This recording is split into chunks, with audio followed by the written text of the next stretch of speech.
Por favor, abran sus Biblias en Primera de Timoteo, capítulo 3. Quiero agradecer al equipo de alabanza. He llegado a conocerlos un poco. Se ven bastante geniales, pero honran al Señor y lo aprecio mucho. ¡Qué regalo! También es un privilegio poder estar entre personas tan finas y predicadores excelentes. Siempre es muy humillante. Salí de la sala verde, tuve una noche bastante difícil de nuevo anoche, y pensé, siento que voy a desmayarme. Y caminé por la parte de atrás y Bodie Beauchamp sentado en una silla inclinado sobre un gran paquete de hielo en su ojo, y pensé, hombre, estamos envejeciendo. Realmente estamos envejeciendo. Alguien me preguntó cómo me sentía y dije, bueno, imagina 5 días en un pantano estancado luchando con Bodie Beauchamp. Así es como me he sentido. Primera de Timoteo capítulo 3 versículo 14. Estoy escribiendo estas cosas esperando venir a vosotros antes de mucho. Pero en caso de que me retrase, escribo para que sepáis cómo uno debe conducirse en la casa de Dios, que es la iglesia del Dios viviente, el pilar y sostén de la verdad.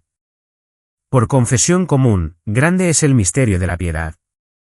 Aquel que fue revelado en carne fue vindicado en el Espíritu, visto por ángeles, proclamado entre las naciones, creído en el mundo, llevado en gloria.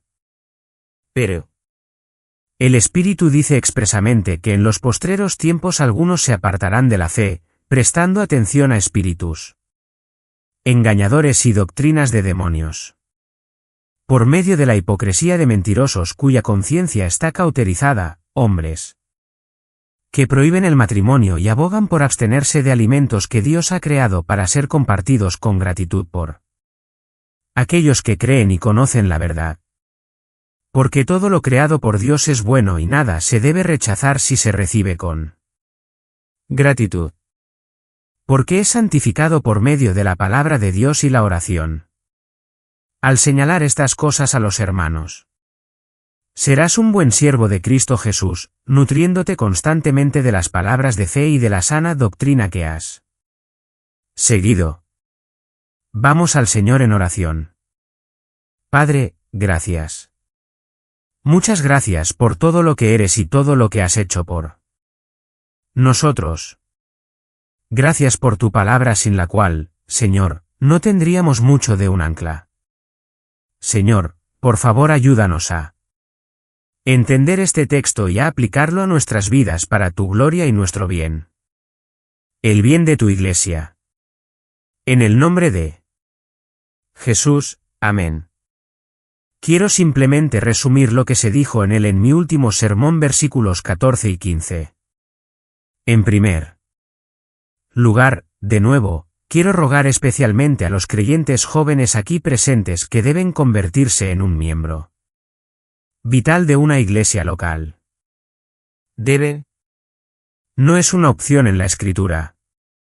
Nunca estarás en el centro de la voluntad de Dios a menos que te coloques en una iglesia local con ancianos bíblicos que buscan seguir sola Escritura, que son hombres simples que simplemente buscan obedecer a Dios en lo que está escrito. Vemos en el versículo 15, uno de los pasajes más, creo, asombrosos para la iglesia local. Uno de los pasajes más asombrosos con respecto a nuestra necesidad del día. Y dice esto en el versículo 14, estoy escribiendo estas cosas esperando venir a vosotros antes de mucho, pero en caso de que me retrase, escribo para que sepáis cómo uno debe conducirse en la casa de Dios, que es la iglesia del Dios viviente. Es su iglesia, su casa. Y la única manera en que podemos saber cómo conducirnos o manejar como ministros, como administradores. La novia de Cristo es a través de lo que está escrito. Y solo quiero decir esto, no me importa cuán ofensivo sea para ti. Que tenga gracia, pero que el celo del Señor también me impulse a decir esto.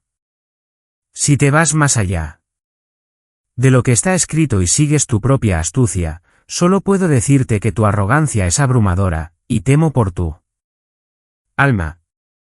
¿No sabes que estarás delante de Dios en aquel gran día? ¿No te das cuenta de que en todos nosotros algo arderá, y solo lo que está de acuerdo con lo que está escrito durará? En ese trato, en ese día, el celo no importará la cantidad de esfuerzo que pongas, solo pones esfuerzo en tu propia arrogancia a menos que te sometas como ministro de Cristo a lo que está escrito.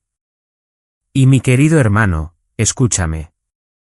No hay suficiente escrito en las Escrituras para mantenernos ocupados todo el día para que no nos ocupemos en cosas fútiles y estúpidas que no son más que la vanidad, la necedad de los hombres. Dios nunca pidió tu astucia. Nunca quiso tus inventos. Eres un administrador, y como tal te han llamado a hacer simplemente esto, obedecer las instrucciones que se te han dejado, no a través de alguna visión estática, sino a través de lo que está escrito. No a través de algún impulso salvaje en tu corazón, sino a través de lo que está escrito. De eso trata este texto. Ahora, habiendo pasado por eso, llegamos al versículo 16. Por confesión común. Grande es el misterio de la piedad. La ESV lo tiene, grande en verdad confesamos es el misterio de la piedad. La nueva traducción en inglés, todos estamos de acuerdo, ese cuerpo de cristianos genuinos a lo largo de la historia confiesa esto, que hay un misterio, y ese misterio es grande por encima de todos los demás misterios. Es lo único que cautiva el corazón de un hombre y no lo dejará ir. Ahora, ¿qué es un misterio?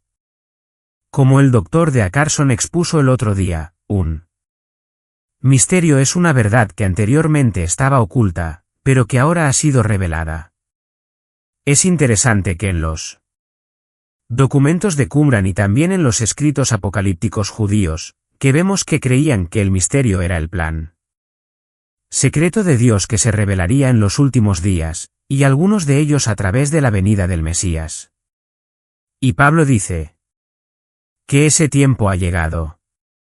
Ese gran misterio ha sido dado a la Iglesia, y nos ha sido dado a nosotros la mayor de todas las verdades, el mayor de todos los misterios, mucho más allá de cualquier cosa que pueda ser vista o espiada o descubierta en el universo.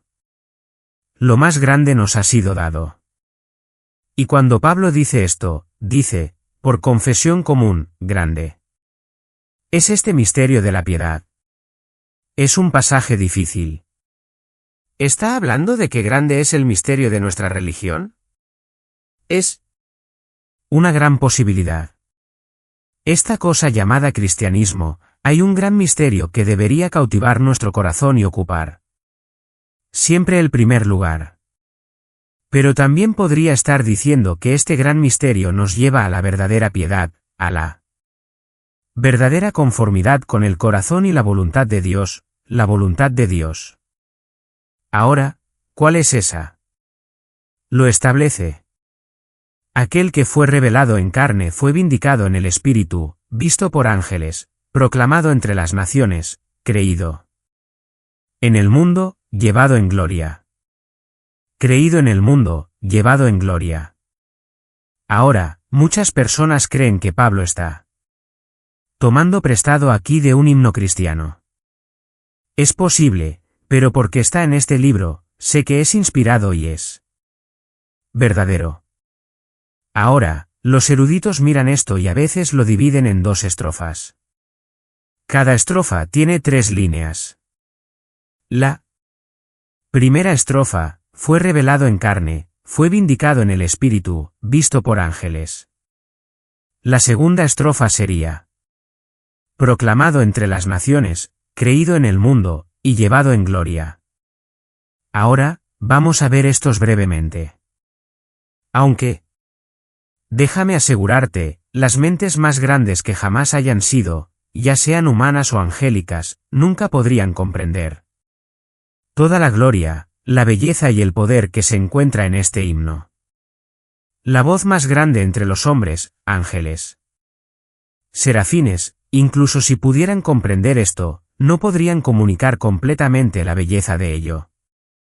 Estoy convencido de que el Evangelio de Jesucristo, que es este misterio, es tan grande que solo la plenitud de su grandeza puede ser comprendida por Dios mismo. Y que es nuestra tarea, el momento en que nacemos de nuevo, el momento en que creemos que tenemos vida eterna, y esto es la vida eterna, conocerlo. Así que en el momento en que creemos, comenzamos una búsqueda. Una persecución, una búsqueda salvaje que continuará a lo largo de toda la eternidad. A veces los estudiantes y las personas me hablan sobre la segunda venida y el libro de Apocalipsis como si fuera la mayor de todas las verdades. Me gusta decirles esto, entenderás todo sobre la segunda venida el día que suceda, pero estarás en una eternidad de eternidades en el cielo, y aún no habrás alcanzado las estribaciones del Everest del Evangelio de Jesucristo. Soy un chico de granja. No soy muy educado, ni soy bien culto. Puedes sacarme de la granja, pero no puedes sacar la granja de mí.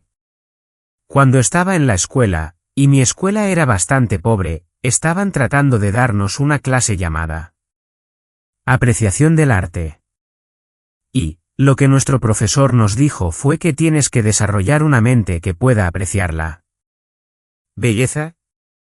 Y más tarde, ya sabes, después de dejar nuestro rancho de ganado y aprendí que había otras cosas además de la carne.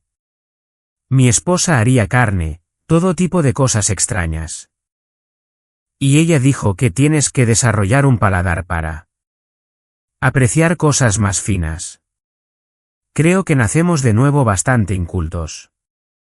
Y creo que es tarea del predicador cultivarla mente del rebaño y darles un paladar para que aprendan a rechazar la bazofia, lo común, y aprendan a apreciar lo que es verdaderamente bello.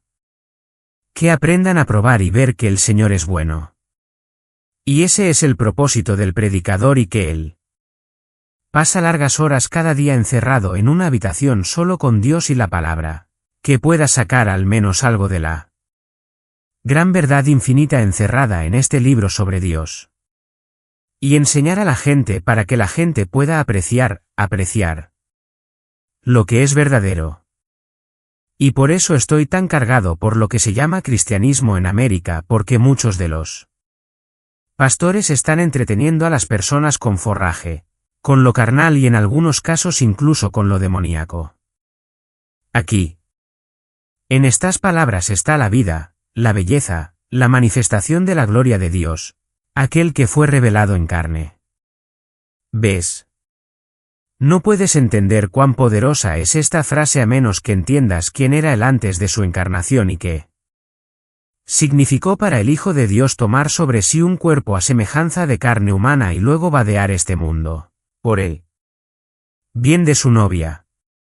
Estaba predicando la semana pasada en California, y tuve que predicar sobre Efesios 2:1. Estábamos muertos en nuestros delitos y pecados. Y la única manera en que puedo comunicar lo que realmente dice este texto es así. Imagínate como un cadáver podrido y muerto yaciendo en el fondo de una fosa séptica. Una fosa séptica que fue creada por los desechos y la podredumbre que fluyen de tu propio cuerpo. Así que aquí estás muerto en tus delitos y pecados, en el reino de todas tus transgresiones. En la encarnación, el Hijo de Dios viene y vadía esa fosa séptica. Y luego en el Calvario, se zambulle de cabeza tras su novia. Él la toma en sus brazos tan sucia como está, y la saca de esa fosa séptica, y la limpia con su sangre, y pone su boca en su boca y le sopla vida. ¿Ves? Hay suficiente poder en solo esto para impulsar un corazón regenerado a lo largo de una eternidad de piedad. Fue vindicado en el Espíritu. ¿Qué significa eso? Bueno, En cierto sentido, durante su ministerio fue vindicado en el Espíritu, en que el Espíritu estaba con él, haciendo obras maravillosas que ningún hombre jamás ha hecho. Vindicándolo, las obras que hago, dice. Si no me crees, mira las obras. Pero principalmente la idea aquí es la resurrección. Y lo vemos, ¿no? Escucha a Romanos 1:4, fue declarado Hijo de Dios con poder por la resurrección de entre los muertos. No significa que se convirtió en el Hijo de Dios, pero fue declarado ser, fue probado ser. Si estás esperando que Dios abra el cielo para hablarte con respecto a la validez de Cristo y su muerte, entonces esperarás en vano. Dios ya ha hablado. Él lo resucitó de entre los muertos, y esa es la única evidencia que te dará. Y es suficiente. Romanos 4:25, fue resucitado debido a nuestra justificación.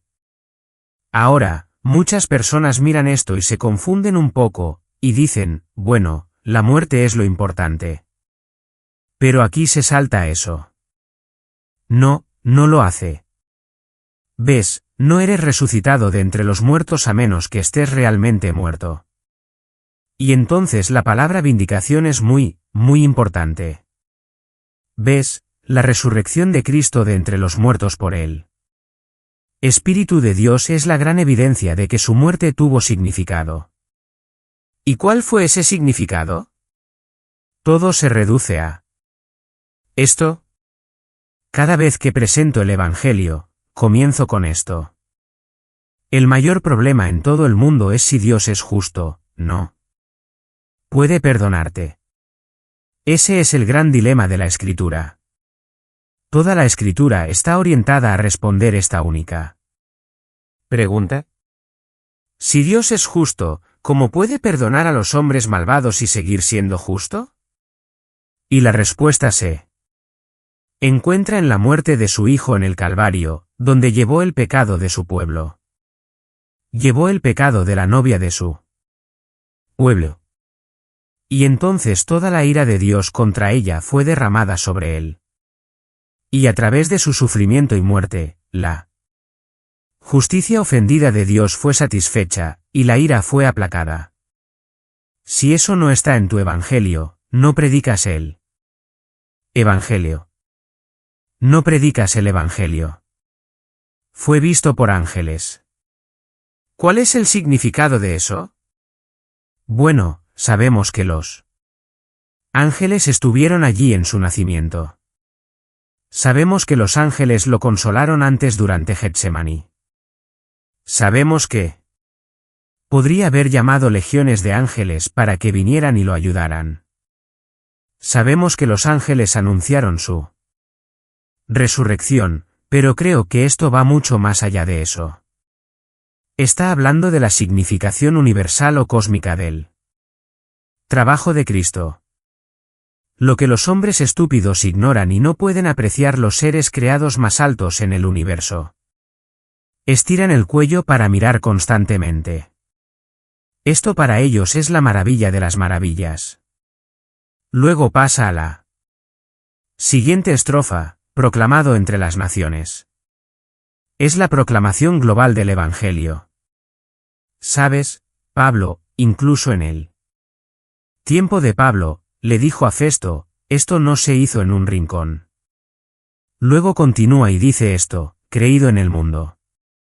El poder del Evangelio, el poder del Evangelio para avanzar el plan redentor de Dios a través de los siglos. Dios no está perdiendo. ¿Ves? Tienes que tener mucho cuidado de no juzgar todo desde el microcosmos en el que vives. Si voy a casi todos los países del mundo, el cristianismo es una minoría. Pero si sumas a todas las personas que conocen a Cristo, dispersas por todo el mundo, puedo asegurarte que la empresa de Cristo es lo más grande en este planeta. No me desanimo. Él avanza y avanza triunfalmente. Lo hace. Y este Evangelio es poderoso. Hermanos, sé que si me quito toda la armadura de Saúl y me paro ante el mundo o una tribu o los beduinos en el Medio Oriente, y no tengo nada en la mano excepto la proclamación del Evangelio de Jesucristo, sé que si predico lo suficiente, alguien saldrá de allí convertido. Y luego, finalmente, dice llevado en gloria. El reinado triunfal presente de Cristo a través del Evangelio. Termina en gloria. Todo termina en gloria. Si has leído las Escrituras correctamente como hombre de Dios, debería haber tiempos en tu vida, hermanos, donde tu esposa te atrapará en tu oficina o sentado afuera en una silla. Ella te mira, y ella sabe que te ha perdido.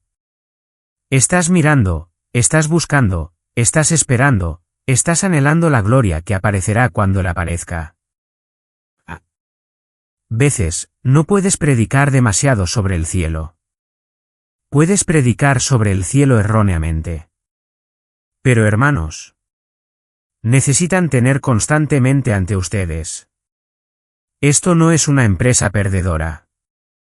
Esto es una causa gloriosa. Lo más grande que jamás se ha hecho, y somos parte de ello, y es maravilloso.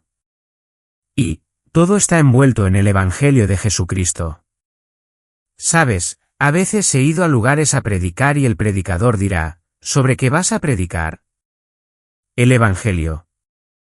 Y dices, bueno, esta no es una reunión evangelística. Incluso he tenido gente que dice, bueno, ya sabemos eso. ¿De verdad? Bueno. Ahí está tu problema. Vamos al versículo 1 del capítulo 4. Pero el Espíritu dice expresamente que en los postreros tiempos algunos se apartarán de la fe, prestando atención a espíritus engañadores y doctrinas de demonios. Ahora, ¿qué está pasando aquí? En primer lugar, Pablo dice que el Espíritu dice expresamente, tú y yo podemos ser guiados por el Espíritu. Podemos ser incitados, pero tú y yo, este tipo de lenguaje no nos pertenece. Pero como apóstol, Pablo podría decir esto.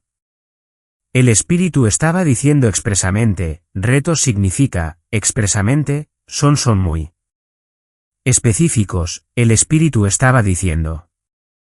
También la palabra diciendo, lego está en tiempo presente. La idea es que el Espíritu estaba advirtiendo a Pablo una y otra vez. ¿Acerca de qué? Que en los postreros tiempos iba a ocurrir algo horrible. ¿Ahora, cuando comenzaron los postreros tiempos? No comenzaron con algún avivamiento en los 50. Los postreros tiempos comenzaron con la venida, la muerte, la resurrección, la ascensión y exaltación del Mesías. ¿Y cuánto durarán estos últimos días hasta que Él regrese? Así que a lo largo de toda la edad de la Iglesia, si pudiéramos decirlo.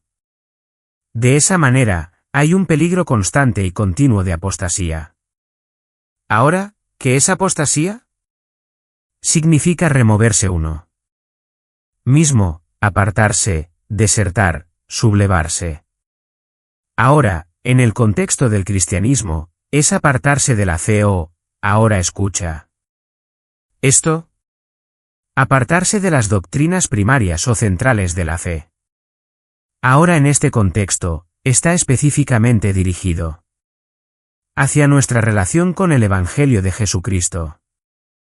Recuerda, el capítulo 4 no era el capítulo 4 cuando Pablo lo escribió. Simplemente seguía su presentación en el versículo 16 del Evangelio. Es alejarse del Evangelio de Jesucristo. Ahora, antes de hablar sobre la verdadera apostasía, quiero ser muy cuidadoso aquí porque podemos estar en error sobre algunas cosas y sin haber cometido apostasía, y sin embargo, al mismo tiempo, conociendo mi propio corazón. Algo sobre el corazón humano.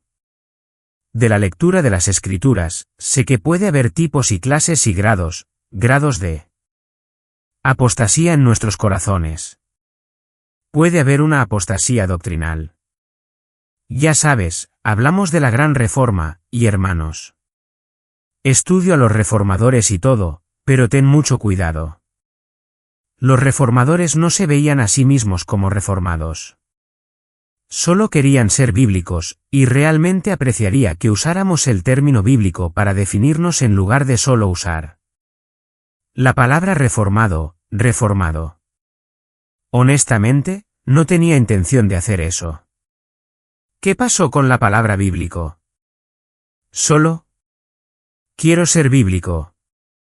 ¿Ves? Ahora, entonces puedes apartarte de la doctrina, pero también hay desviaciones éticas, y parece que nos olvidamos de eso. Especialmente el movimiento reformado joven y todos estos personajes.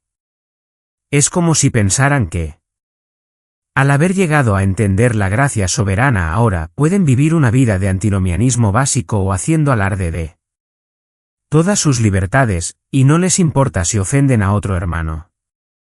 Son niños pequeños jugando a las canicas con diamantes. Luego puede haber una apostasía devocional. Realmente puede. A veces tengo que preguntarme, Pablo, ¿cuánto tiempo pasas orando solo por el bien de la comunión para deleitarte en el Señor? Y luego puede haber una apostasía práctica. Estaba con un grupo de hombres, y ellos, fueron varias reuniones, y se trataba de la reforma, y finalmente sentí que por amor necesitaba hablar. Y dije, ustedes hombres no son reformados. ¿Cómo te atreves a decir eso? Dije, bueno, porque es verdad. No son reformados. Tienen una doctrina de la reforma. Todos han llegado a creer en la soberanía de Dios y la salvación. Felicidades. Aplaudo eso, pero eso no es de lo que se trataba. La reforma. La reforma trataba de conocer las Escrituras y conformar cada aspecto de nuestra vida a las Escrituras. ¿Ves? ¿Eso? Entonces puede haber uno práctico. O puedo entrar en tu iglesia, y antes de predicar, entro en la biblioteca, y veo todo tipo de libros. Quiero decir, veo a los viejos que son realmente buenos. Veo a Flavel. Veo a Edwards, veo a Calvino, veo a todos los tipos más nuevos, veo a Sproul y a MacArthur y todo lo demás, y sin embargo, cuando entro en tu iglesia, nada de lo que está en esos libros se está practicando realmente. La presentación del Evangelio, bueno. Pensaría que eras solo un evangélico corriente, especialmente cuando das el llamado a los hombres para que se salven. Entonces puedes tenerlo todo en tu cabeza, pero si no se manifiesta en lo práctico, realmente no importa tanto.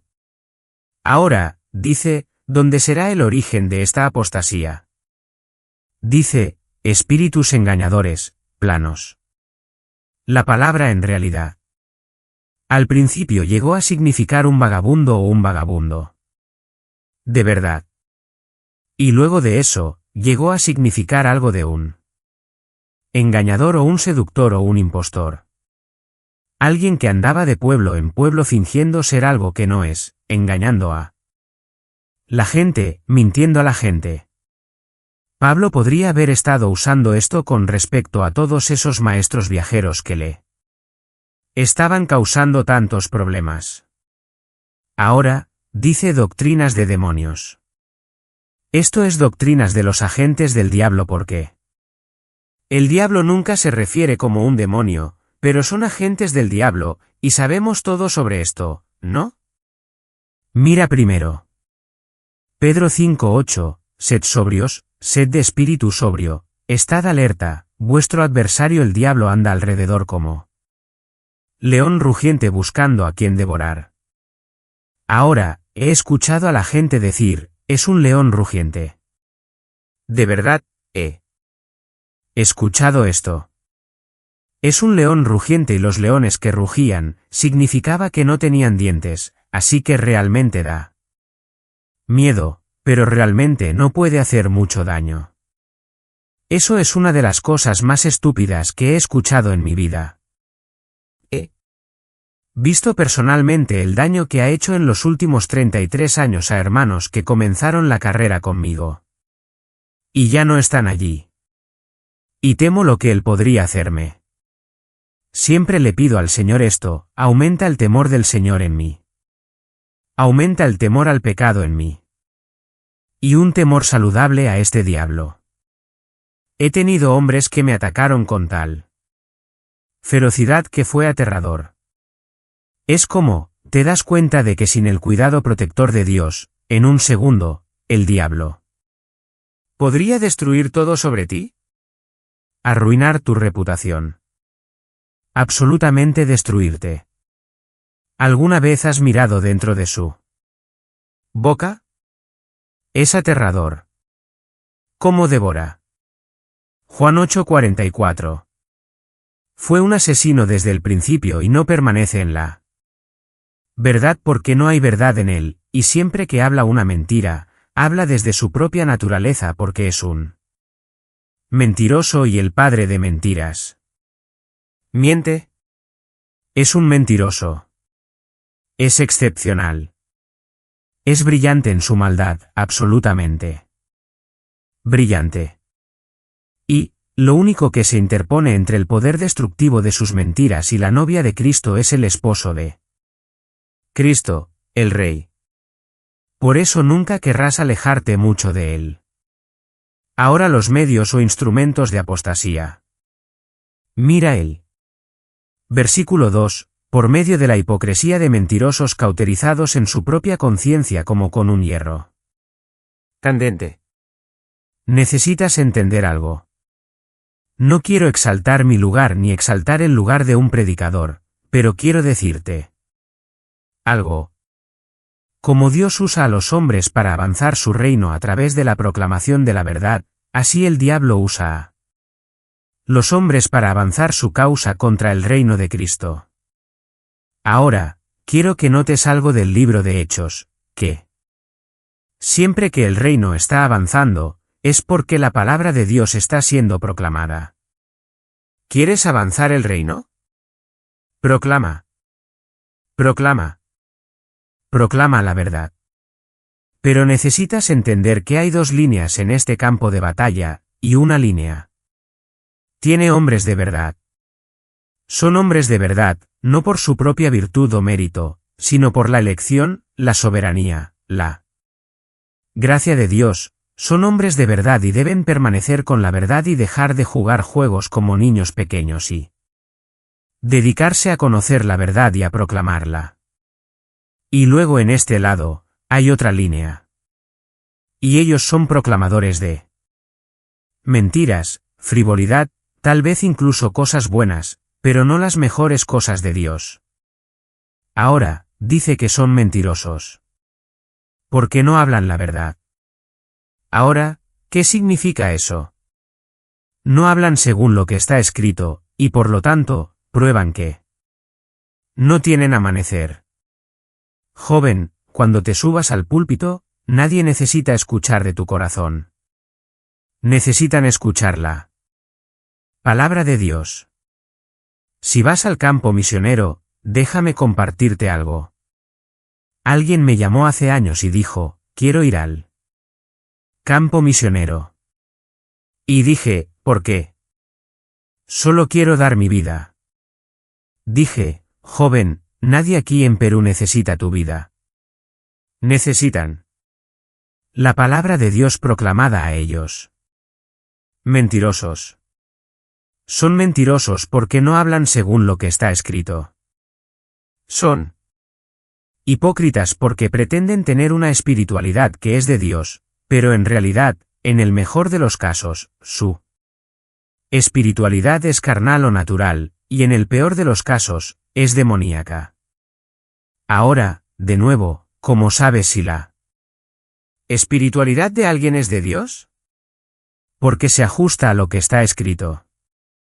Se ajusta a lo que está escrito. Luego, dice cauterizados en su propia conciencia como con un hierro candente. Creo que esto puede manifestarse de dos maneras diferentes. En primer lugar, saben que están mintiendo. Saben que están mintiendo, pero su conciencia está tan cauterizada que ya no creen en Dios o ya no le temen. Ahora, esta idea de una conciencia cauterizada con un hierro candente, cuando estaba en nuestra granja, cuando era un niño pequeño, solíamos desornar ganado. Tomando estos grandes cortadores y simplemente cortando el cuerno, y era peligroso porque era peligroso para el ganado. Porque la sangre salpicaría y luego había chance de infección y todo lo demás, y dolía. Pero más tarde lo que hicimos es nueva tecnología. Cuando nacía un ternero, lo traíamos después de cierta cantidad de meses, y teníamos este hierro eléctrico con un agujero en él, y lo ponías en el muñón de ese cuerno, y bajabas, y dolía al principio, y luego de repente el animal se quedaba quieto. ¿Por qué? ¿Qué estás haciendo? Estás quemando ese cuerno, pero también estás quemando todos esos nervios para que ya no teman, ya no sientan nada. Eso es lo que significa. Ahora, saben que están mintiendo, pero hay otra forma en que creo. Realmente creen que están haciendo lo correcto. Bueno, ¿cómo llegaron a este punto? Miraron las Escrituras, y en particular, miraron el Evangelio y encontraron poco deleite en él, poco poder en él, poca utilidad de él para sus ministerios, y por lo tanto, Dios los entregó.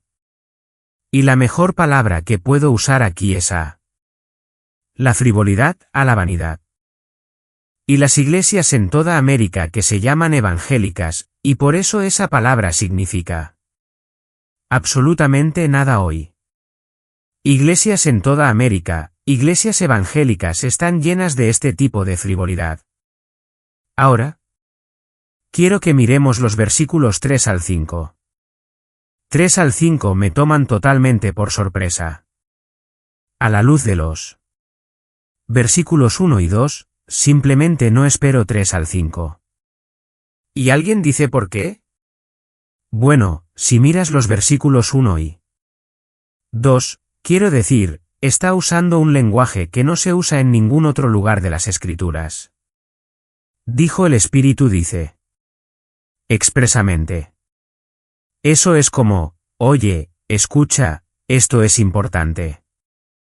Y luego continúa y habla sobre espíritus engañadores y doctrinas de demonios, y habla sobre hombres llenos de hipocresía, que son mentirosos y están literalmente cauterizados en su propia conciencia, y comienzas a pensar seguramente el versículo 3 va a hablar sobre la revelación del Anticristo. Quiero decir, algo grande viene en el versículo 3, pero ¿qué obtenemos? Hombres que prohíben el matrimonio y abogan por abstenerse de alimentos. Y luego miramos eso, especialmente como estadounidenses y decimos, bueno, no tenemos miedo a la apostasía. Todos nos casamos, y he mirado a la mayoría de ustedes, definitivamente no sé. Abstienen de la comida.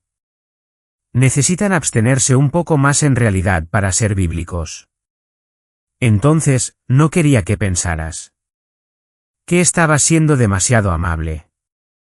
Entonces, ¿cómo? ¿Qué tiene que ver esto? Quiero decir, ¿cómo juntas estas dos cosas? No tiene sentido, pero si te sientas lo suficientemente tiempo y lo miras, ves vaya, estoy tan en peligro de apostasía.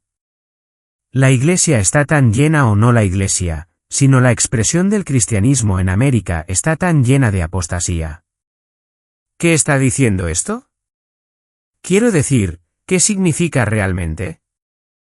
Lo que está diciendo es esto, cada vez que pones algo delante del Evangelio de Jesucristo, cada vez que colocas algo más alto, das más énfasis a algo que no sea el Evangelio de Jesucristo, estás cometiendo apostasía, al menos en cierto grado, en cierto tipo. Permítanme darles un ejemplo. Hay iglesias que pueden poner por encima del Evangelio cierto tipo de moralidad o legalismo. Todo se trata de reglas. Luego, ya sabes, yo hago escuela en casa, y amo a los educadores en casa y los movimientos de educación en casa, pero a veces he ido a hacer conferencias y honestamente, parece más una película de orgullo y prejuicio que cristianismo. Todo se trata de cómo te vistes, y todo se trata de cómo hablas, y todo se trata de hacer caligrafía, y todo es que... No. Tuve un pastor que me llamó una vez y me dijo, quiero que vengas a predicar a mi iglesia porque creo que tenemos muchas personas perdidas en la membresía. Y dije, bueno, tal vez debería predicarte a ti si tienes muchas personas perdidas en la membresía. Y dije, ¿qué quieres decir? Dijo, hombre, mi iglesia tiene muchos educadores en casa. Y yo, hermano, yo hago escuela en casa, tú haces escuela en casa. Entonces, ¿qué estás diciendo? Él dice, tengo gente en mi iglesia que si les pides que se levanten y den su testimonio, dirán hace 5 años encontré la educación en casa. ¿Qué está pasando ahí? Se está poniendo el Evangelio abajo y se le está dando importancia a otra cosa. ¿De qué hablas más? Predicador, ¿de qué? ¿Predicas más? A veces me han acusado de tener solo un sermón. Todo lo que hago es ir a Romanos 3 y enseñar sobre la propiciación. Dije, sí, y he leído cientos, quizás miles de sermones de Spurgeon, y si tomaba algún texto oscuro en cualquier lugar de la Biblia, lo llevaba de vuelta a la propiciación. De hecho, en mi estudio de todos los grandes predicadores a lo largo de los siglos, su gran énfasis fue el Evangelio de Jesucristo, la sangre que fue derramada. No podían alejarse de eso porque los cautivaba. Entonces, si hablaban sobre el matrimonio, hablaban sobre la cruz. Podemos degradar y podemos ser convertir, podemos tomar el legalismo y ponerlo por encima del Evangelio. Al mismo tiempo, y esto es más prevalente, podemos tomar el antinomianismo, nuestras libertades, y ponerlas por encima del Evangelio. La razón por la que no puedo entrar en algunas de las libertades de mis hermanos menores es por el Evangelio. De hecho, míralo. ¿Qué dice Tito 2:11 y 12? Pues la gracia de Dios se ha manifestado trayendo salvación a todos los hombres, instruyéndonos a negar la impiedad y los deseos mundanos, y a vivir sensatamente, justamente y piadosamente en la edad presente. Pablo dijo en Gálatas 13, pues no fuisteis llamados a la libertad, hermanos, pero no convirtáis vuestra libertad en una oportunidad para la carne, sino mediante el amor servíos unos a otros. Bienaventurado es el hombre que medita en la ley de Dios. Cada vez que hablo de mandamientos o hablo de mi deleite en la ley de Dios, la gente, quiero decir la gente en la iglesia me dirá cosas como, bueno, ya sabes, la ley es simplemente opresiva. Esto es lo que siempre les pregunto. ¿Cuál ley te está oprimiendo? ¿Es la que dice que no tomarás la esposa de tu prójimo? ¿Es esa la que te está oprimiendo? Entonces tienes algunos problemas serios. ¿Es la que dice que no darás falso testimonio contra tu prójimo? ¿Es esa la que te oprime y te hace sentir que no tienes libertad? No, no somos salvados por la ley, nuestra capacidad para cumplir mandamientos. No, no, no. Somos salvos a través de creer, y aún ese creer es un regalo de Dios.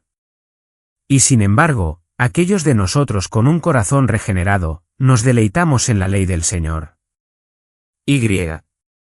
Es la ley de Dios, los mandamientos de Dios, los que nos permiten saber cómo expresar amor hacia Dios. Otra forma es trivializar el Evangelio con la prosperidad material y la autorrealización. La mayoría de los pastores hoy en día se llaman a sí mismos entrenadores de vida. Aplaudo eso. Quiero que dejen de usar la palabra pastor porque no lo son. Es como cuando alguien me dijo hace un tiempo, ¿no te molesta un poco que todas estas iglesias estén quitando bautistas de sus, ya sabes, señales y cosas? Y dije, no, me alegra, no son bautistas. ¿Autorrealización? ¿Prosperidad? Hermanos, literalmente tengo que contenerme cuando escucho a alguien decir Jehová Jireh, el Señor proveerá, y luego señalar a su Mercedes. ¿El Señor proveerá qué? Un carnero, una ofrenda, un sacrificio. En ese monte ha provisto Cristo. Otra forma en que el Evangelio, estamos teniendo este volteo y esta apostasía es negamos el Evangelio al disminuir la singularidad de Cristo. Hermanos, eso va a ser la batalla de nuestras vidas a medida que envejecemos. Vas a ver, ya está sucediendo, vas a verlo. Vas a ver tal vez incluso la gran mayoría de los evangélicos van a negar la singularidad de Cristo. Van a decir que Cristo es mi Salvador, pero no van a decir que Él es el Salvador. Van a decir cosas como ¿quién soy yo para juzgar? No puedo juzgar a otros si lo que otros creen, no. Pero para mí, Jesús es mi Salvador. Eso es apostasía. Escucha, podría convertirme en el predicador más popular de América mañana. Podría estar en todos los programas de entrevistas liberales, programas de noticias y todo. Todo lo que tengo que hacer es cambiar el artículo definido por un artículo indefinido. Tengo que dejar de decir Jesús es el Salvador y empezar a decir que Él es un Salvador, y todos me aplaudirán. ¿Ves? Los cristianos fueron perseguidos en los primeros siglos por ser ateos. ¿Sabías eso? Porque ahí estaba la tierra ante ellos. Estaba el Imperio Romano con miles y miles de dioses, y todos estaban bien con los dioses de todos los demás. Intercambiaban dioses como nosotros intercambiaríamos tarjetas de béisbol cuando éramos niños pequeños. Se afirmaban unos a otros, y luego llega el cristiano. Todos tus dioses son vanidad. No son dioses. Y además, César no es Señor, Jesús lo es. ¿Ves eso? Vamos a ver, creo, una ola masiva de apostasía. Y aquí está lo que va a pasar, cuando predicadores como yo no cedamos el día en que arrojen mi viejo cuerpo a la cárcel, la gran mayoría de los evangélicos se levantarán y dirán, amén. Estamos cansados del odio y la intolerancia de ese predicador. Nunca cedas a eso. Cedas a eso, amigo mío, no eres cristiano. No eres cristiano en absoluto. Luego otra forma, y esto puede afectar a algunos de ustedes. Cuando una iglesia, y cuando digo iglesia, me refiero a un cuerpo local de creyentes, cuando una iglesia usa cualquier cosa que no sea el Evangelio como una tarjeta de invitación para la iglesia, están cerca de la apostasía. Permítanme darles un ejemplo. Voy a sitios web. Busco una iglesia, veo un sitio web. Lo que me asombra, veo esta fotografía. Es tan común, de solo un montón de personas espectacularmente hermosas. ¿Qué? Decir que son hermosas, y todos están sonriendo, y tal vez se están abrazando unos a otros, y escuchas cosas como una comunidad aceptante, servicial, amable te invita a unirte a ellos, o algo así. Mi primera pregunta es, quiero ir a veces. a mi pastor y preguntarle esto. ¿Cómo consiguieron todas las personas hermosas? Porque nuestra gente es un poco fea. Quiero decir, realmente. Quiero decir, ¿dónde consiguieron a todas estas personas hermosas? Y luego el Evangelio se encuentra en la página 16 del sitio web, una versión diluida, sin poder de lo que está escrito. Su tarjeta de invitación. Son ellos. Y dices, bueno hermano Pablo, ¿qué dijo Jesús? Ya sabes, sabrían que somos cristianos por nuestro amor. Los apóstoles no iban caminando abrazándose mientras entraban en la ciudad. Así que no saques ese texto de contexto. Estaba con el hermano Conrad, él tal vez ni siquiera lo recuerde, estábamos en Rumanía juntos hace años y años. Y estaba predicando a nuestros misioneros, y dijo esto. Dijo, ¿quieres saber cómo el apóstol Pablo inició una iglesia? Sacó un gran cartel y escribió sobre él la cosa más escandalosa que pudo escribir, predicamos a Cristo crucificado. Y fue en ese mensaje escandaloso que se manifestó el poder de Dios en la regeneración y redención de los hombres. No trates de poner una cara mundana bonita en tu iglesia. No desarrolles esta idea que frecuentemente usan las sectas, que vamos a vender suavemente el Evangelio, poner las demandas en algún lugar muy atrás, o el contenido escandaloso en algún lugar muy atrás, y gradualmente moveremos a las personas hacia eso. Eso es engaño. Felicidades, acabas de convertirte mucho como estas personas descritas en los versículos 1 y 2. Predicamos a Cristo crucificado. Ahora, en 56 segundos, ¿cuál es la cura para esto? Mira el versículo 6. Joven Timoteo, al señalar estas cosas a los hermanos, serás un buen siervo de Cristo Jesús. ¿Cuál es nuestro trabajo? Al igual que un capitán de barco en el púlpito.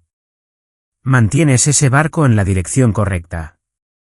¿Y cuál es esa dirección?